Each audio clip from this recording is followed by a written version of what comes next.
we're talking about selfies right now. It's so important.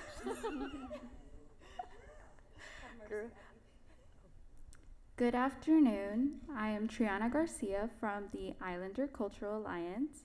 On behalf of ICA, I'd like to welcome those of you in the room and those of you joining us virtually to the Spotlight on Latino Women Stages of Leadership. I come to you today from the geographic area colonized as Corpus Christi, Texas, USA, as a coastal community bordering the Gulf of Mexico. This space on Turtle Island was originally inhabited by the Indi or Lipan Apache, the Karankawa, and the Coaltican people, among others whose tribal and nation names we have unfortunately forgotten. Our gratitude for the land and water, and to the indigenous people who have and who continue to steward both.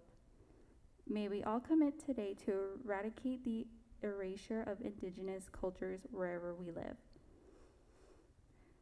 We are streaming today's event and ask that all participants, those with us in person and virtually, to submit your questions for the panelists using the slido.com website. Use the event code LATINA. We want you to be part of the conversation and encourage you to submit questions. I now welcome the President and CEO of Texas A&M-Corpus Christi, Dr. Kelly Miller, to say a few words and to introduce our panelists. Thank you.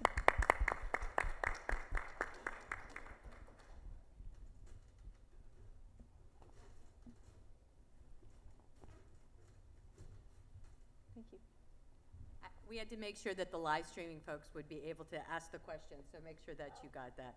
Well, ladies and gentlemen, I am thrilled to be here today to have the opportunity to introduce this incredible panel. And I actually requested the opportunity to do these introductions because this is such a prestigious group, and certainly one that I am thrilled our students will get to see both live and, of course, those who are coming and joining us through the web. So first of all, I would like to introduce Katia. Katia has joined us. She is a native of Honduras, earned her degree in broadcast journalism from the University of New Orleans in 1994. She began her career in journalism when she accepted a position as a producer and as a reporter in Biloxi and then later Jackson, Mississippi. And then in 2004, Corpus Christi was extremely fortunate when she got a position with KIII TV, where she worked for years as an outstanding reporter and an anchor, giving back to our community in so many ways. I cannot count the number of events you have hosted over the years for various organizations. And then in 2018, this highly sought-after media professional was recruited by Corpus Christi's KRIS TV to serve as their news anchor.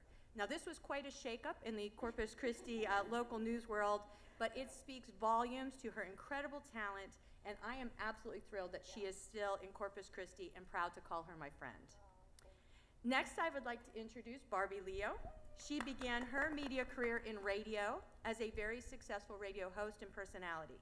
Today, she serves on the 3 News First Edition as a co-anchor, as well as the co-host of Domingo Live.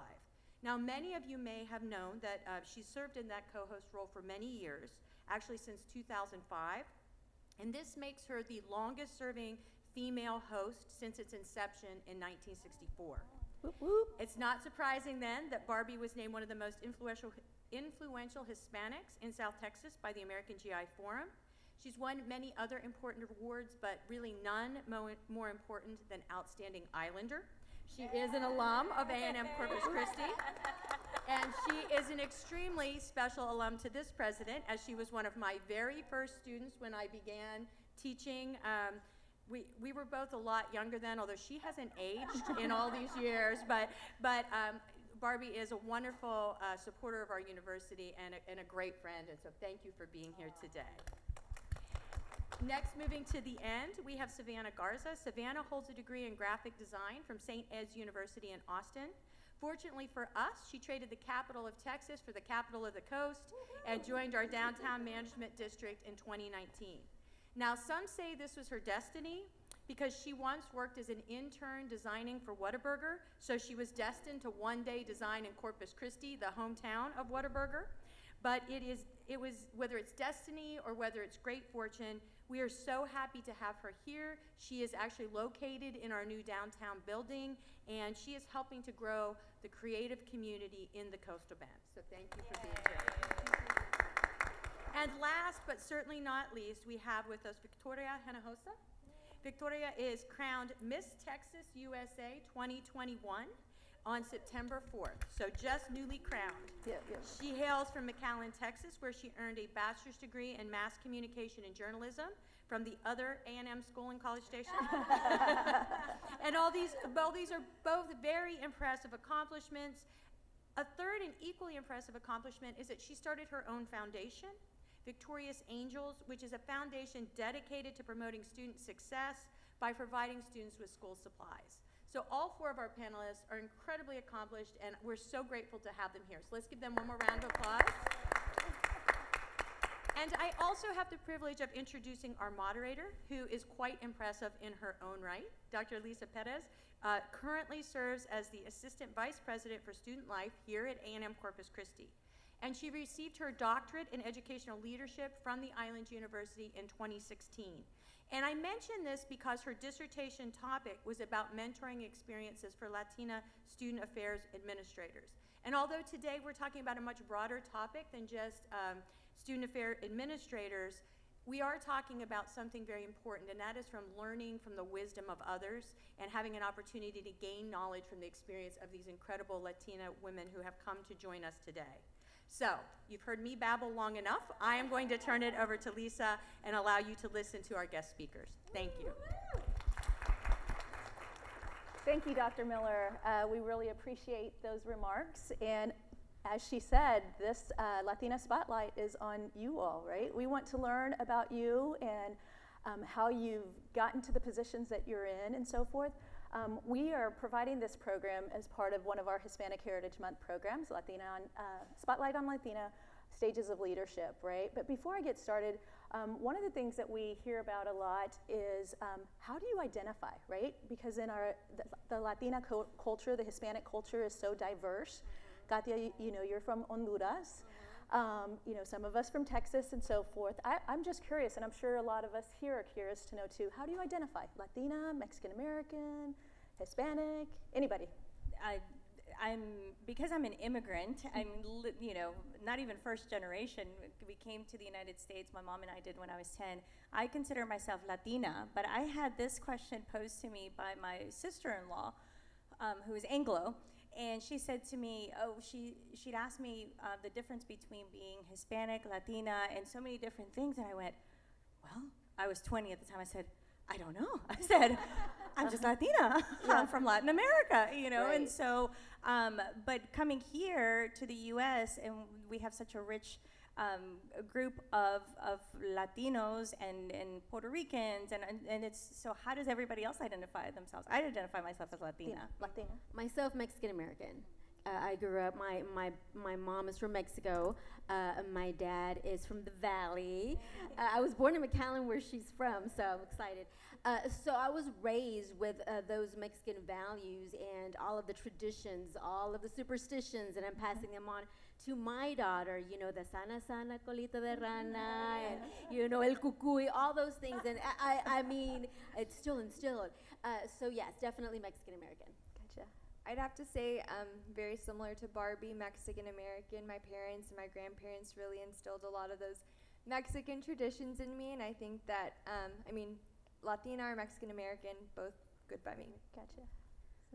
I think I go kind of by two things. I like to say I'm a Tejana a lot because I don't really identify with Mexico per se, but then I'm Texan as well, so I like to say Tejana.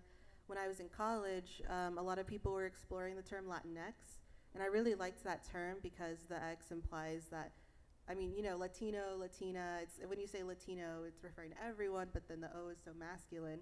So I really loved the Latinx, label for it. Great. Well, thank you for sharing that. I didn't want to assume anything as we started our conversation today. And so also identity plays such a big part of who we are as a culture, right? And as you can see, today we have several representations, right? And that influence that is brought in from your culture or how you identify. But I would ask, just go a little bit further, what makes you, or what part of that identity is unique to you? What part of that identity is unique to me? My temper? Can we say that? Let's turn the cameras off.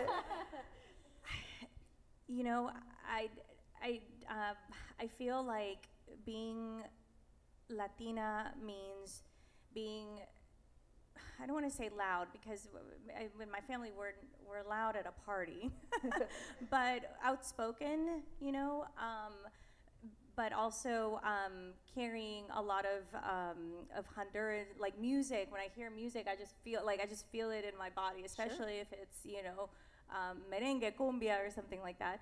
And I feel like that comes out, and I feel like that's when a lot of my Latina comes out, you know? Sure. I would say pasión, the passion that us Latinas, Mexican Americans, Tejanas have in everything that we do. We're very passionate about how we love, how we care, what our beliefs are, whether it's in a relationship, whether it's with our family, whether it's with our children, whether it's with our career. La pasión, that passion and the desire, I think it's very strong.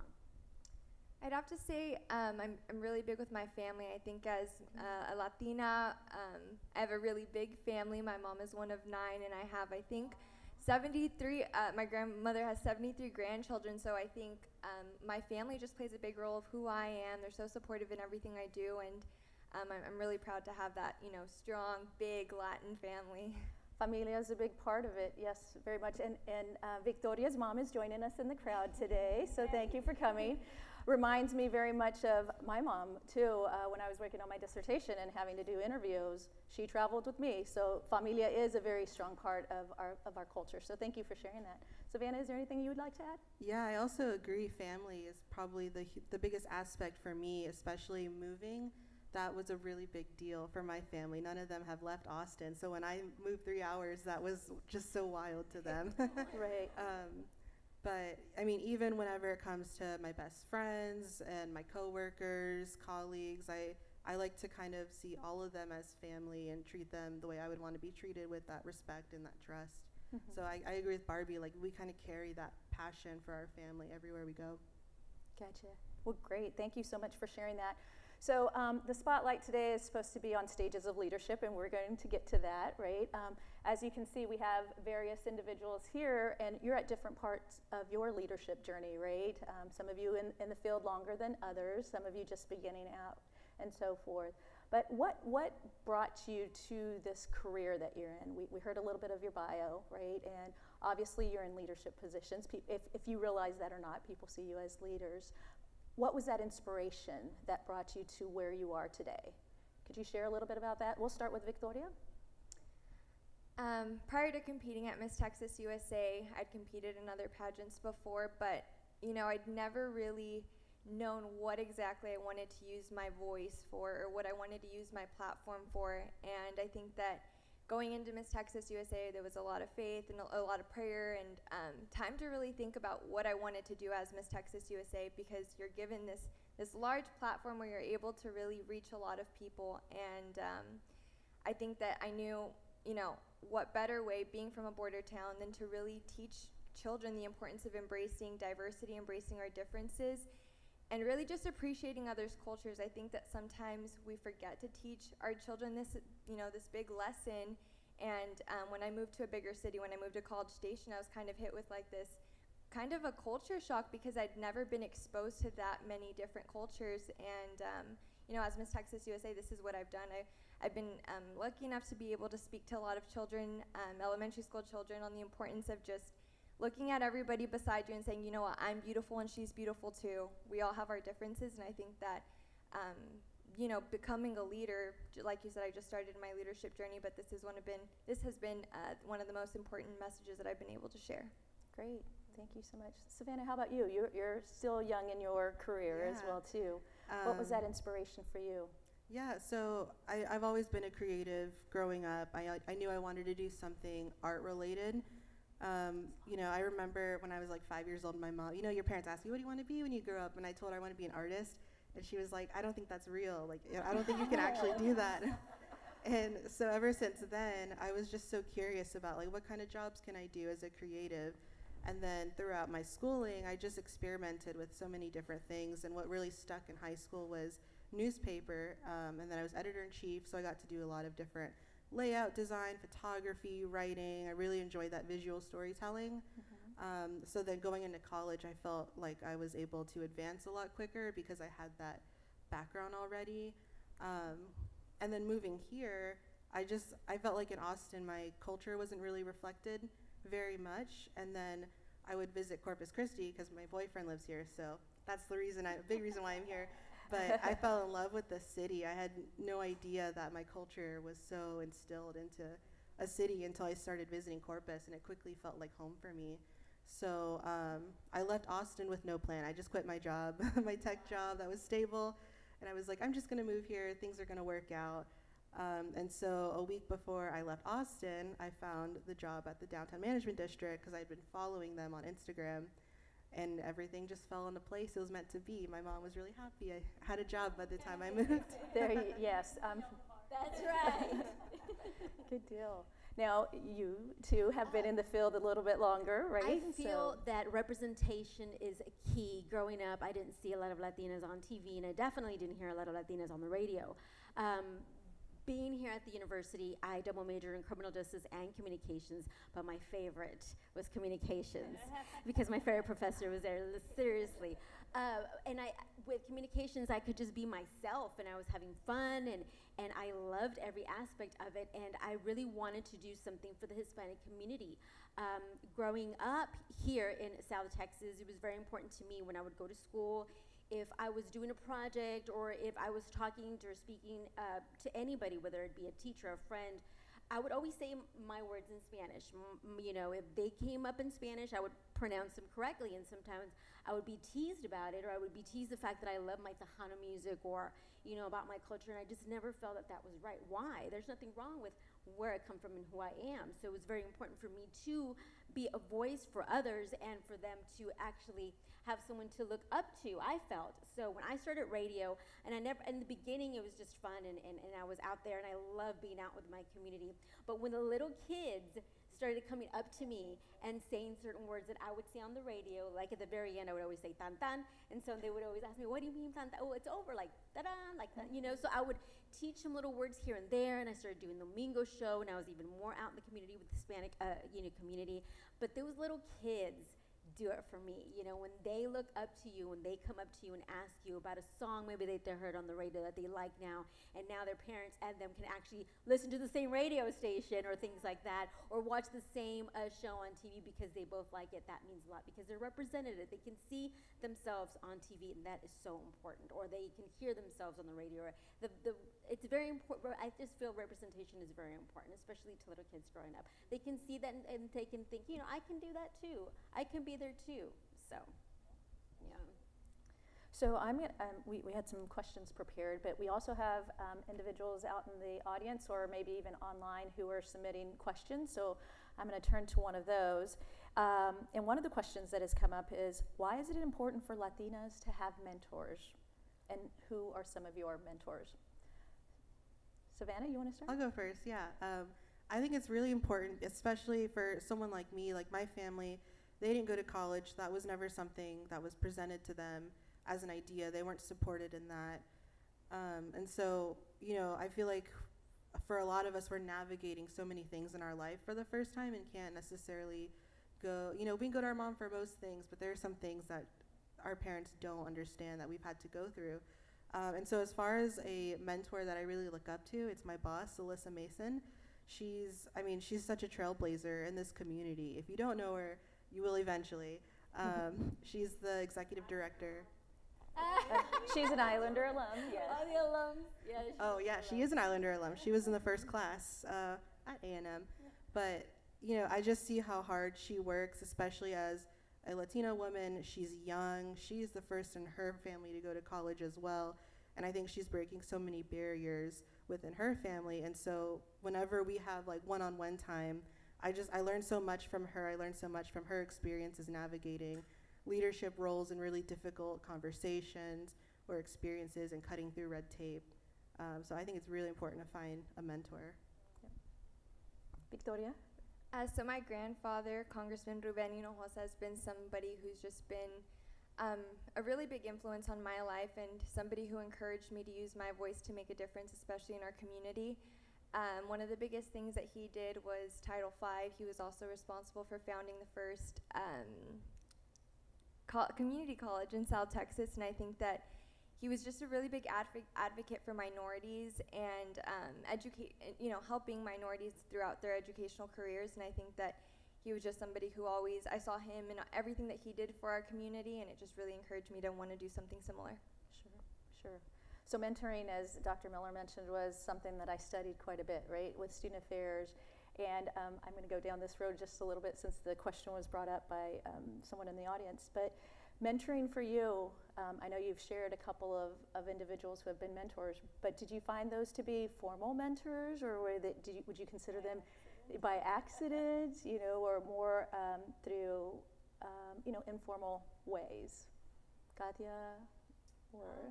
I'm trying to think of my biggest inspiration has been my mom. You were talking about your mom and how my mom wasn't even enrolled in elementary school by her mom.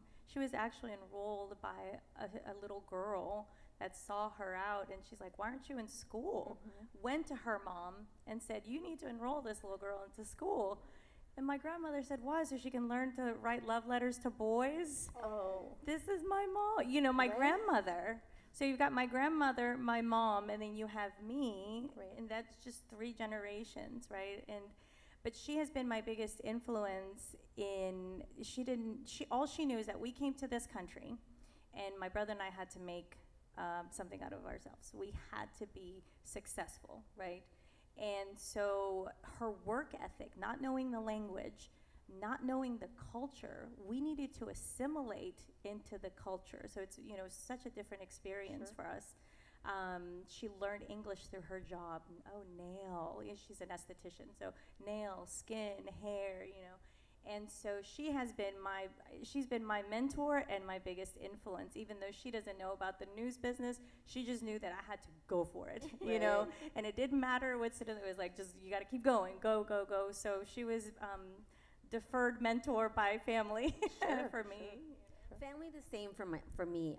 My mother showed me how to be independent, and my father was a bilingual education professor here at A&M for over 35 years, retired to be a full-time grandpa to my daughter.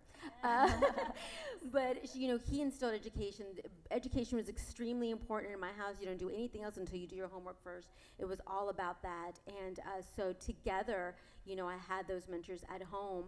And then, of course, they both instilled in me, the importance of where I come from and importance of me being proud of where I come from as well. But I think that as far as throughout my career, I have met some amazing women, and I think that I'm closer to a lot of the women because we go through the same things. So we start, if you find those friends that could become mentors, or maybe you're a mentor yourself and you have no idea, because you don't know who you're affecting. It's very important for you to know that you treat each other well and you help each other out. And if you find something out that maybe you didn't know, share it. Share it with other women. Give those other women that advice so they don't have to struggle as much as you do, because we are stronger by numbers. I mean, that is a fact. And but throughout you have been one of my good friends. Katia and I, we go way back, and it's those friendships that you keep. In this business, there's a lot of competition and just a lot of negativity. But if you find those people that in your circle that clap for you the loudest when they're supposed to, keep those people in your circle and be one of those people to clap for others. Yes. Oh my gosh, yes. The queen bee sometimes syndrome, right, takes us by storm. So staying together and sticking together is definitely an important fact. It was almost like mic drop, right? I know. You should- And then I'm done. And I'm done. Or I'm gonna go to the right? stage. Eso, right? Eso, exactly. So someone else has submitted a question as well too. So obviously you're in different stages of your career, but have you ever had any doubt in your ability to be a leader or the skills that you possess? So kind of like around that imposter syndrome. I struggle with it daily in my role, right? Very similar to not many like us in the field, and understanding how culture plays such a big part, family plays such a big part. But have you ever doubted yourself? I think we as human beings, I think we all have. I'll speak for myself, of course. Going into radio, I remember the first time I walked in and saw the control room, and they told me, if you go black, in other words, if there's no music, you can get fired, like this. And I was just, oh my God, just that on top of everything else, like learning everything. And so, but you just go for it. Don't be afraid to fail. Because if you don't ever try it out, you never know if you're gonna make it. At least try. Don't let anybody tell you can't do it. You do it. You try your hardest. The same thing when I started with TV. I walked out because it's, to me, what I was doing behind a mic. Well, nobody saw me. I didn't have to be all dressed up. Yeah. I really would wear my, workout clothes and no makeup, and no one even knew. But then when I went to TV, I said, oh my God, not only do I have to worry about how, what I'm saying and think about everything else, but how do I look, and this and that, it's a whole different thing. And, how are people, now that people can see you, you're put out, you're out there for people to, of course, judge whether you like it or not. In this field, whether you like it or not, you're going to get negativity. And you have to have that strong skin, and you have to believe in yourself. And I remember my mom told me this: don't be so concerned about others' opinions of yourself. Always just remember who you are. And as long as you believe in yourself and you know what you represent and you believe that, that's the most important thing of all. So that's what you go with. Victoria? I think I'll follow off that quote that you just said. I started competing in pageants when I was 14, and I think as a 14-year-old, there's a lot of pressure. There's a lot of, social media makes it a little difficult to truly be who you are, be authentically yourself. And, I used to see all the Miss Texas teens and think they're so gorgeous, but I never truly envisioned myself being in that position. And I think that it took a long time, but until I finally said, you know what, I can do that. Why not me? Why can't I be that person? Until I truly believed in myself, I think that's what led me to accomplishing one of my biggest goals. And it really just came down to me believing in who I am and remembering I'm beautiful, she's beautiful, but why not me? Exactly.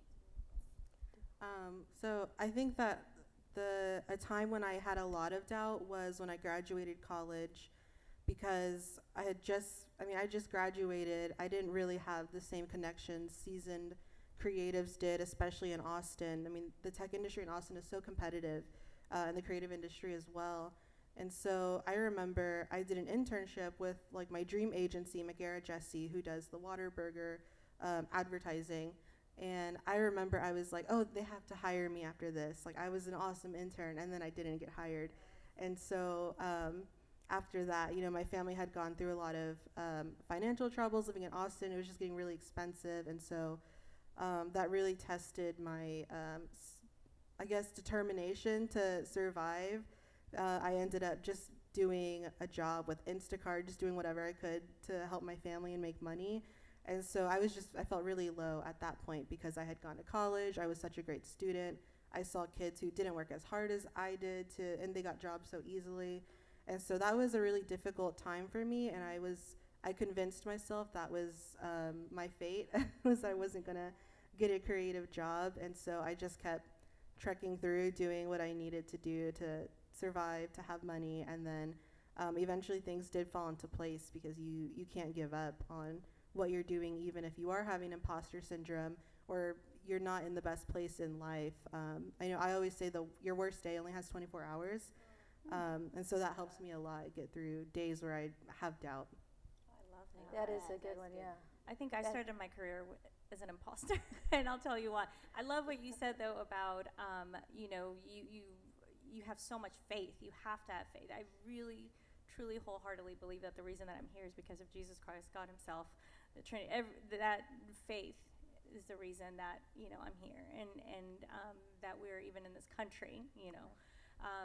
But I remember my first job, it was my internship, and I interned at Fox 8 News in New Orleans, and I walked in, I wasn't even a communications major, Dr. Kelly, sorry. I was a political science major, but I said, I want to try this broadcasting thing, because I'd taken a communications class.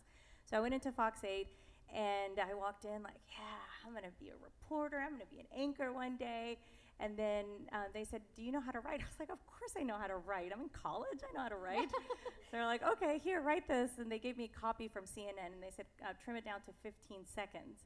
I made it longer. I made it 2 minutes. I turned a copy that was 1 minute into 2 minutes. And then I remember the main anchor going, who the hell wrote this? And I was like, Yeah. not me. And one of the producers took me aside, and she goes, I'm going to teach you how to write.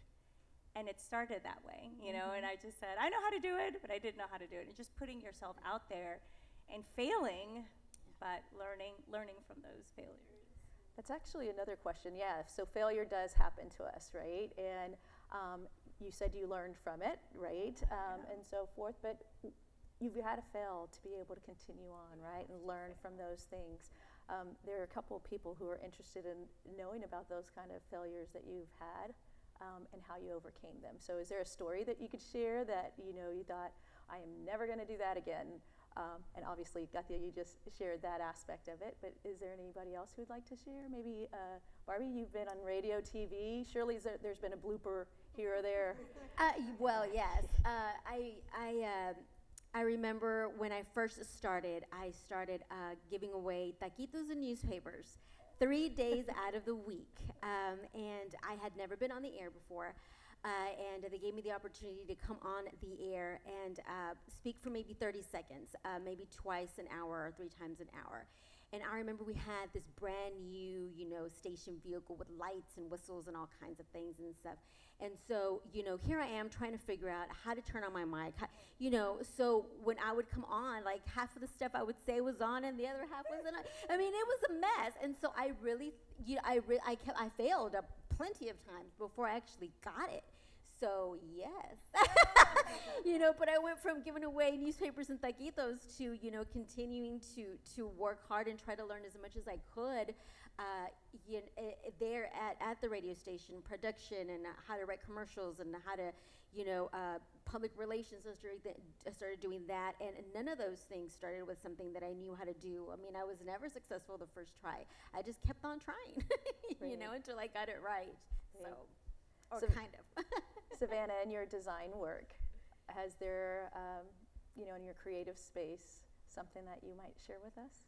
I don't know if there's any designs that I've felt like I have failed, but I also, I don't know, when it comes to failure, I don't really like to regret it because I always kind of carry the philosophy that there's always something to learn from that kind of failure. Mm-hmm. And growing up, I was always terrified of failing because of the way I was raised. I had strict Mexican parents, and you were never allowed to fail. I mean, even in school, if I got a C, I got grounded, and I'm like, but that's passing.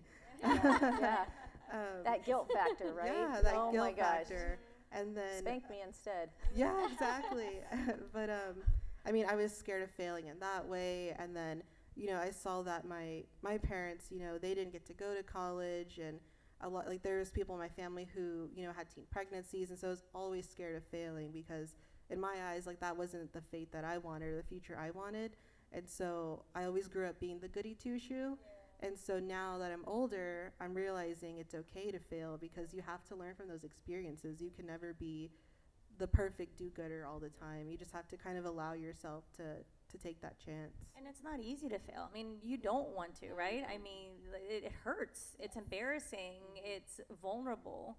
Right. So, even though later on you go, oh, I'm so glad that I did, at the time that you go through failure, it's so hard, but I think it makes you a better person. And you find out what you really care about, because think about it, if you fail at something and you say, you know what, forget it, you really didn't care about that. You didn't really care to learn about it. You really didn't, it wasn't there, so maybe that wasn't for you. But if you fail and you said, no, I'm going to do this. That's showing you that you really want this. And if you really want something, you're going to get it because you're going to make it happen. So.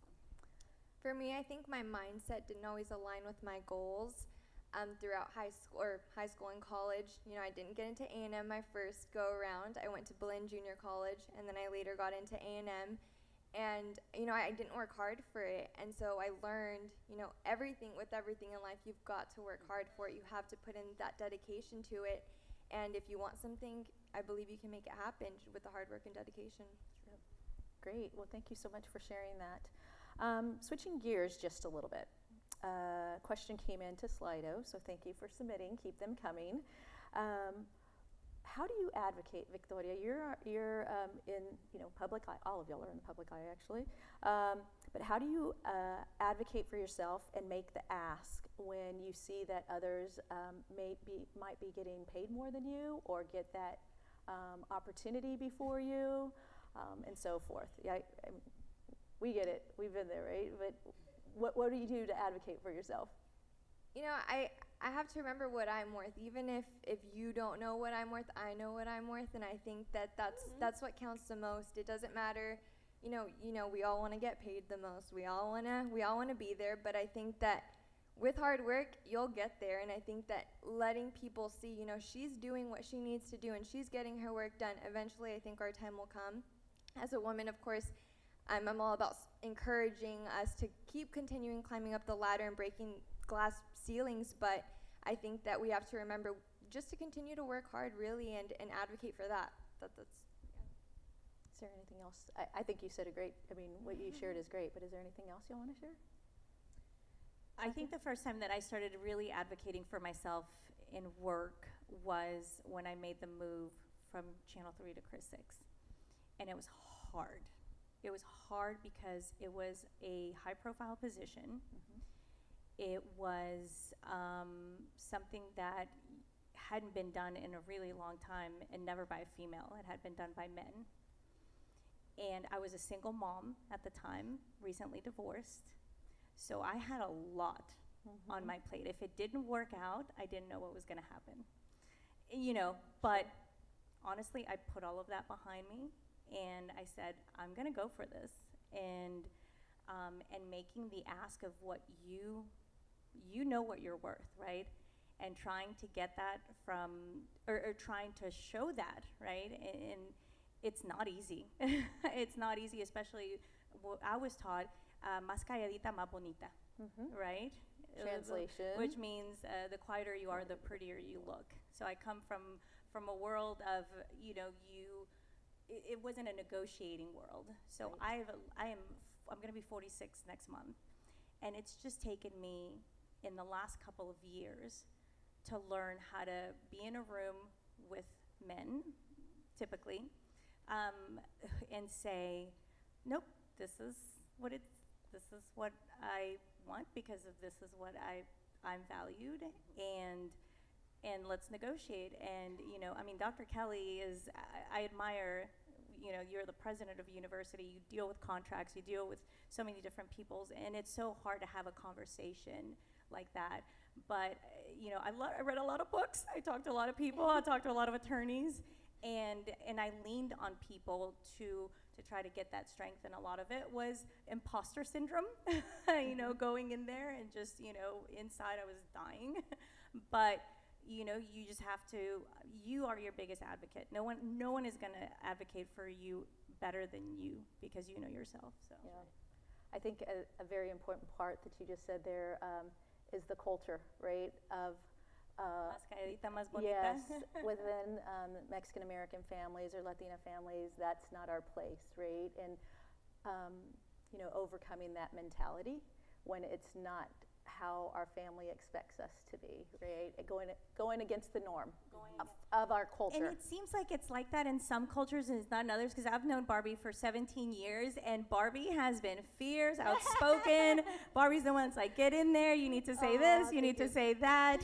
And it's so funny in Latino cultures how different families advocate different things. Like, I know your mom is very like, nada más calladita. No, well, the thing is my mom was the calladita. And so, you know, that's all she knew. She came from, you don't speak, you don't have a voice here, you just do what a female is supposed to do, and that's how she was raised. So when she married my father, that's pretty much how she was, you know. And when she had a daughter, she got to a point to where she just didn't agree with that anymore. She wanted more for herself, and she wanted to have a voice, and it was harder for her to get out of that shell. But she told me that when she had a daughter, she was going to raise me not to be like that. And so it's very important for us Latinas to, you know, I have a daughter, and I'm raising her to be the same way. You let me know what you want. You let them know what you want. You, if it's wrong, you say it's wrong. Don't stay quiet. You know, and that's the thing. You have to have that voice. And like the ladies up here said, you have to know your worth. And don't worry about what anybody else is doing. When you walk into that room to talk to those men, it's mainly men all the time. That's all I've ever dealt with. You know, in our business, it's a male-dominated field, and they usually look, oh, it's just, you know, a little girl. Or that's how you are treated until you make it known that no, you're not. And so as long as you know your worth, and as long as you keep up with what you're doing, worry about what you're doing. If you know that you're worth a certain thing, and you want to prove yourself, you start making notes. You start writing down everything that you do. You start just, you know, being your own advocate, like Katia said. Get a good attorney. Make sure you read those contracts. Make sure you read those contracts. You know, they can promise you the moon and stars in an interview, but it doesn't mean anything if it's not printed on that paper. And make sure that you have your own attorney advocating for yourself and watching out for yourself in all you do. You know, you were talking about this about men, but I have yet to work for a woman, and I've yet to work for a Latina woman on top of that. And I've been in this business for 21 years. Yeah. Just thinking of that. I was fortunate to have, when I moved to full-time at Channel 3 in news, I was fortunate enough to have a female news director, which was unheard of. And it was the very first time that, you know, my supervisor was female and Latina. And let me tell you, it was amazing. I mean, we got so much done. Well, they picked her up, and she's in LA now, you know, but it was just amazing. It was amazing to have that, because not only did she understand as a female, she understood as a female and as, you know, a Latina, and everything that we go through. So Yeah, Melissa, you know, and she's Yes. young and Latina, and I don't know in your business how that is. Yeah. I mean, I feel like a lot of women in the pageant world, but I'm constantly at events where I'm walking into a room full of attorneys, doctors, where you just have to walk in and, like I said, know your worth, hold your head up high, tunnel vision. I always like, you know what, have the end goal in sight, but just keep your head up high and know, you know, I'm beautiful, I'm worth, you know, remember your worth, and just, you know, carry that with you. Thank you. Thanks so much for sharing. Actually, talking about representation of Latinas, right, in leadership positions, obviously you are doing that, but there's always somebody above, or there has been, is what I'm hearing from your experiences. So someone is asking, in your opinion, what needs to be done to have more representation of women in color, right, in those higher leadership positions? Oh, Savannah, goodness. do you have anything to add, maybe? I think it's going back to what Barbie said about being there for other women and uplifting them, because there are people, and it's not just women but men too, like, I mean, people in general can get really competitive with each other. And then, I mean, as far as in the creative world, people can get big egos when they're an artist. They think their art is the best thing they've ever seen. And so, I don't know, it hurts people when you don't see people as community. And so moving here, that was something that was really apparent to me, was that people here are very much for community over competition. So, I mean, I just think there's room for everyone at the table, to have a seat at the table. I think one of the things that would help to see more women in powerful positions is that companies can help with helping out to balance a home life, because I can tell you, like, my priority is my family, and obviously I gotta work, I gotta make money, right? So a job has to be a priority too. So they're right there, but my family inches up in that, and so I don't feel like I could take like a leadership role, because it would completely get in the way of my family, of being able to, you know, be room mom and able to be, and the reason I'm a room mom is because I want to be able to be there for, you know, Sure. not just for my son, but for the other kids, for school, to be able to go to games, whatever it is. And so I feel like if corporations, I don't know, I think something needs to be done. I think things are, but to help women be moms and also get up higher in the corporate ladder. That's a very good point, that flexibility. Often I hear that from some of my colleagues as well too, when positions are open. It just doesn't fit maybe sometimes. I had to fight for to get the flexibility, you know, but as moms, I think we need to know that you can advocate for that in your position. At least, you know, we had to. I know that I negotiated that. I know that started as soon as I had my daughter. I was still in radio. Before I had my daughter, I was literally working Monday through Sunday, no days off, and my hours were crazy. It was any time of the day they can call me to go cover an event, and they knew that I would cover it because I love what I do, and I would be out there. And you know, my husband travels a lot, so it was just myself, and of course, you know, I'll take care of it. Once I had my daughter, that changed. And so I met with my general manager when I came back from maternity leave, and I said, this is what's going to be. I said, I'm not telling you I'm not working, but there's absolutely no way that I can work a Monday through Sunday any day, at any time. You have to give me at least plenty of time to find someone to take care of my daughter. And no, I'm not going to be gone from her all day, all night. I mean, I literally, and I said, if there is a problem with this, then you need to let me know so I can find something else. And so we worked something out, and, you know, he agreed to everything. I had been there for so long that I was lucky enough for them to listen to my needs. And then when I made the choice of going from radio to full-time TV, that was hard for me because I was offered this position, and I was in a very good position already. I really didn't have a reason to leave. And the way when we were negotiating, that was what really, really got me to make the move. When they said, you know what, you're gonna have a set schedule. Like in radio, I didn't have a set schedule. They would call me at any. I mean, it was just a mess. It was a mess. And so when I heard I'm gonna have a set schedule, you know, because I'm thinking about my family. And I also said, so what if I need to do this with my daughter? What if, you know, I will tell you with plenty of time, you know. They agreed with it. So it's you have to negotiate, and it's crazy how women have to do that, right? Because men don't have to do that. Men don't have to negotiate that. Women have to negotiate it. But let me tell you, you can have it all. And why? Because you deserve it all. And remember that. Yes, thank you. Thanks for sharing that. Another person this one actually got 3 likes on here. So besides culture, race, and ethnicity, we're going a different direction now.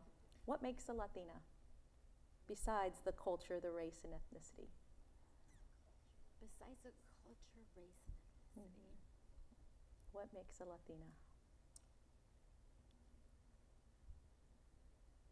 Who wrote that question? Trying to stump the panelists. Besides, my goodness. Does passion count? I don't know. That's a great I was question. Now, gonna say like, that same thing. I feel like right? that terca attitude, like that stubbornness, but that just the persistence in saying I'm not gonna take no for an answer. I'm gonna get it done is something that Love that. I think a lot of Latinas carry. It's like, you know what? I'm gonna do it, and I'm gonna do it twice. Like I'm gonna do it even better than you thought I was Exactly. gonna I'm do. not gonna do it just once. It's right. It's Exactly. something I'm that gonna I show think you. we Yes. all share. I think we were just, were we born with it? Or what? Maybe it's Maybe Maybelline. we're just born with it. Yes, Oh. I think there's just certain characteristics that many of us have that we're just born with, I feel, and that we share. I know that when I get in a room full of Latinas right away, like, I don't know if you were here when we first walked in, but I never met her before, and I walked up and hugged, and I already follow her on Instagram, and it's the automatic and instant connection because I'm supporting of her, because I can relate, you know, and I want to support other females. So if I can, I'm going to do that, and I think that just it comes naturally, I feel. Yeah, as Latinas, or we have that communal and community-based, right, feeling of working together for each other and trying to uplift for one another. But I hear you when you say terca. I have to use it. I use that word a lot with my daughter, and she's 17. I'm like, I get terca. Yes, so I totally understand that. I think that is something that is. Who asked that question? Who asked that question? There you go. Okay, so I think we have a few more minutes to take a couple of other questions, and I appreciate you all submitting these. Here's one for you, and we'll kind of go down this road, but what do you hope your voice, you have different platforms, right, through creativity, through being in the limelight all the time, right, in front of millions of people sometimes, right? What do you hope your voice says for future generations of Latinas?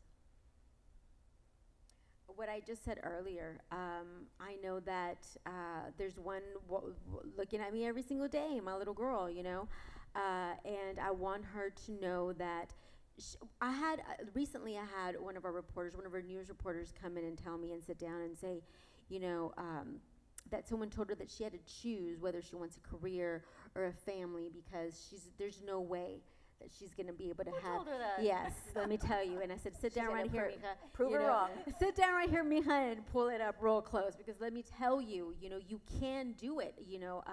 And she said, I know, I told him Barbie can do it, you know. But, you know, so if they see that you can do it, just like my little girl's looking at me, I want her, she tells me that she wants to be a police officer, a doctor, and a firefighter. And I said, Mija, you can do it all. I would never tell her you have to pick one.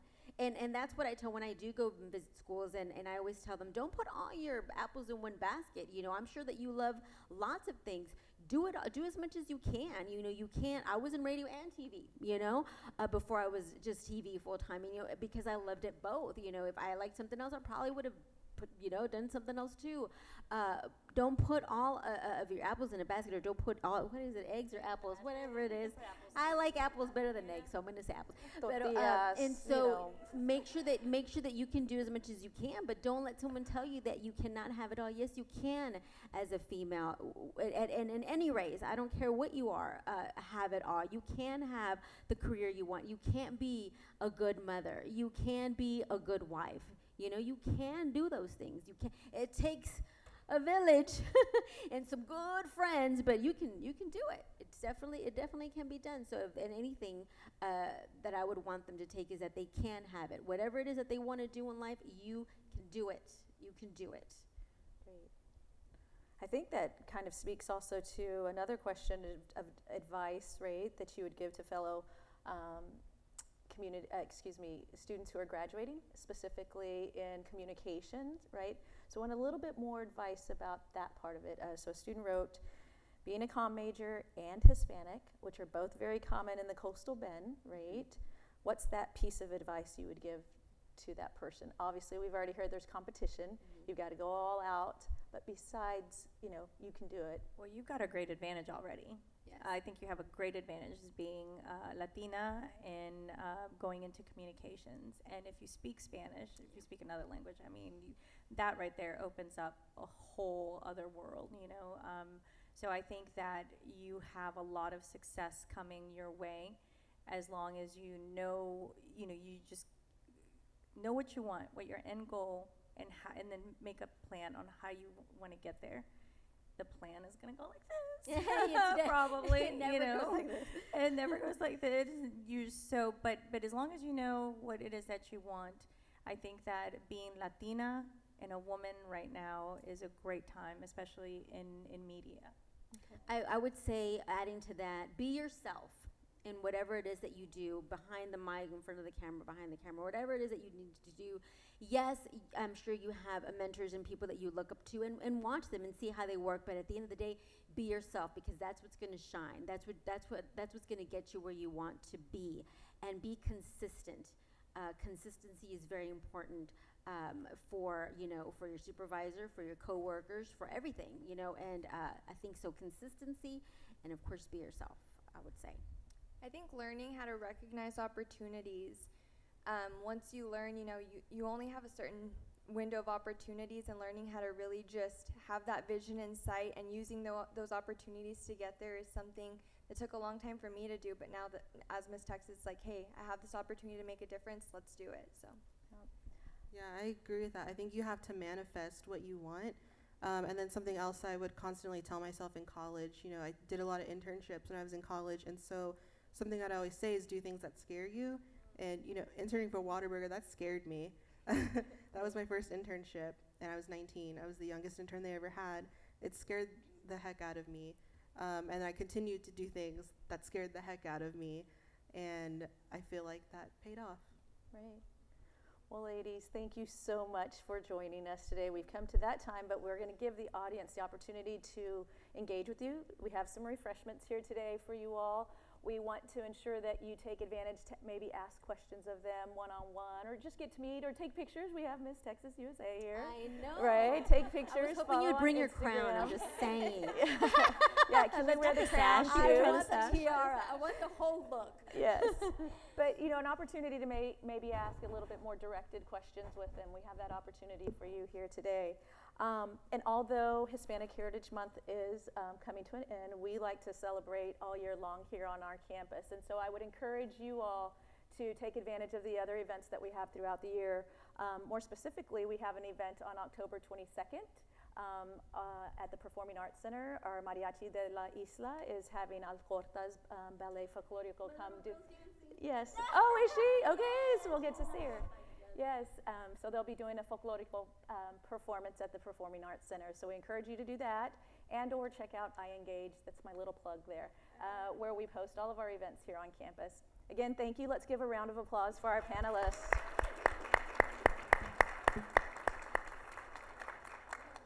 Thank y'all. Thank you. Oh.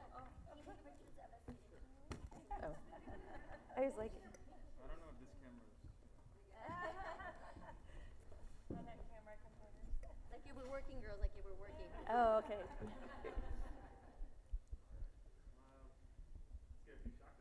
Yeah.